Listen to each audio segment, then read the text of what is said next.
সুধী দর্শকবৃন্দ, BD weather আপডেটসে সকলকে স্বাগত জানাই। আজ 23শে মে 2024। এই মুহূর্তে বাংলাদেশের জন্য আবহাওয়ার সবথেকে বিরাট আপডেট যেটা রয়েছে, যে দক্ষিণ পশ্চিম বঙ্গোপসাগর এবং তৎসংলগ্ন এলাকায় কিন্তু একটি লঘুচাপ সৃষ্টি হয়ে গেছে এবং এটি আগামী 48 ঘন্টার মধ্যে আরও অনেক বেশি ঘনীভূত হয়ে গভীর নিম্নচাপে রূপান্তরিত হবে এবং তার পরবর্তী সময়ে এটি কিন্তু ঘূর্ণিঝড়ে রূপান্তরিত হয়ে যাবে বলে জানানো যাচ্ছে। তো এই অবস্থায় আগামী 24 ঘন্টায় অর্থাৎ আজ 22 তারিখ সারাদিন আবহাওয়া কীরকম থাকবে, যে রংপুর, রাজশাহী, ঢাকা, ময়মনসিংহ, খুলনা, বরিশাল, চট্টগ্রাম, সিলেট এই সমস্ত বিভাগেই বিক্ষিপ্তভাবে ছিটেফোঁটা বৃষ্টিপাতের সম্ভাবনা রয়েছে। কোথাও কোথাও সব জায়গায় বৃষ্টিপাত হবে না, দমকা ঝোড়ো হাওয়াসহ বৃষ্টিপাত হতে পারে, বজ্রসহ বৃষ্টিরও সম্ভাবনা রয়েছে দিনের কোনো কোনো সময়ে।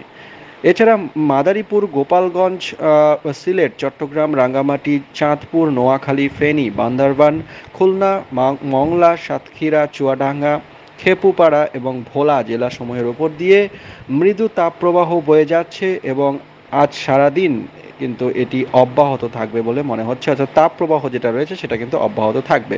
এই ছিল আগামী 24 ঘন্টার আবহাওয়ার পূর্বাভাস। বর্ধিত যদি আমরা আবহাওয়ার পূর্বাভাস দেখি, আগামী 3 দিন মোটামুটি এরকমই পরিস্থিতি থাকবে।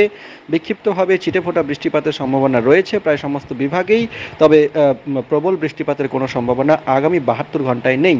5 দিনের মধ্যে বৃষ্টিপাতের প্রবণতা কিন্তু অনেকটাই বৃদ্ধি পাবে যদি ঘূর্ণিঝড় রেমাল বঙ্গোপসাগরেও তৈরি হয়ে বাংলাদেশে আঘাত করে। তো এই সংক্রান্ত বিষয়ে আমরা এখন জেনে নেব। তো এই ভিডিওটি স্কিপ না করে সম্পূর্ণ দেখুন। ওয়েদার মডেল ম্যাপ অনুযায়ী যা দেখা যাচ্ছে, বিশ্বাসযোগ্য যে ওয়েদার মডেল ম্যাপগুলো রয়েছে তার মধ্যে ইসিএমডব্লিউএফ জানাচ্ছে যে 25 তারিখের মধ্যে যে ঘনীভূত নিম্নচাপ সেটি কিন্তু শক্তি সঞ্চয় করে ঘূর্ণিঝড়ে রূপান্তরিত হয়ে যাবে এবং 26 তারিখের মধ্যে এটি কিন্তু ল্যান্ডফল করবে বাংলাদেশের উপকূলবর্তী এলাকায়, অর্থাৎ বরিশাল, খুলনা এবং চট্টগ্রাম বিভাগের কিছু অংশে এর ব্যাপক প্রভাব পড়বে। যখন ল্যান্ডফল করে এটি কিন্তু সারা বাংলাদেশেই এর প্রভাব বিস্তার করবে বলে মনে হচ্ছে।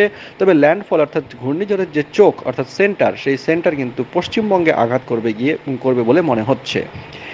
জিএফএস যে ওয়েদার মডেল ম্যাপ সেটাও কিন্তু একই কথা জানাচ্ছে যে ঘূর্ণিঝড়ের কেন্দ্র যেটা রয়েছে সেটা কিন্তু ল্যান্ডফল করবে পশ্চিমবঙ্গের উপকূলবর্তী এলাকায়। এর আগে দেখাচ্ছিল যে বাংলাদেশের উপকূলবর্তী এলাকায়, কিন্তু এখন দেখাচ্ছে যে এটি পশ্চিমবঙ্গের উপকূলবর্তী এলাকায়, উড়িষ্যা এবং পশ্চিমবঙ্গ লাগোয়া উপকূলবর্তী এলাকায় কিন্তু আঘাত করবে। এছাড়া আইকন যে ওয়েদার মডেল ম্যাপটি রয়েছে সেটিও কিন্তু একই বিষয়ে জানাচ্ছে এবং আইকন ওয়েদার মডেল ম্যাপ অনুযায়ী এই ঘূর্ণিঝড় কিন্তু মারাত্মক ধ্বংসলীলা চালাতে পারে এবং এর যে ল্যান্ডফল করার সময় গতিবেগ কিন্তু 150 থেকে 200 কিলোমিটারের মধ্যে ঘোরাফেরা করবে এবং যা একটি মারাত্মক গতিবেগ নিয়ে আঘাত করবে বলে মনে হচ্ছে। তাই সকলেই সাবধান থাকুন এবং চ্যানেলে নজর রাখুন। এই সম্বন্ধে আমরা আপডেট সবসময় দিতে থাকবো। অনেক ধন্যবাদ।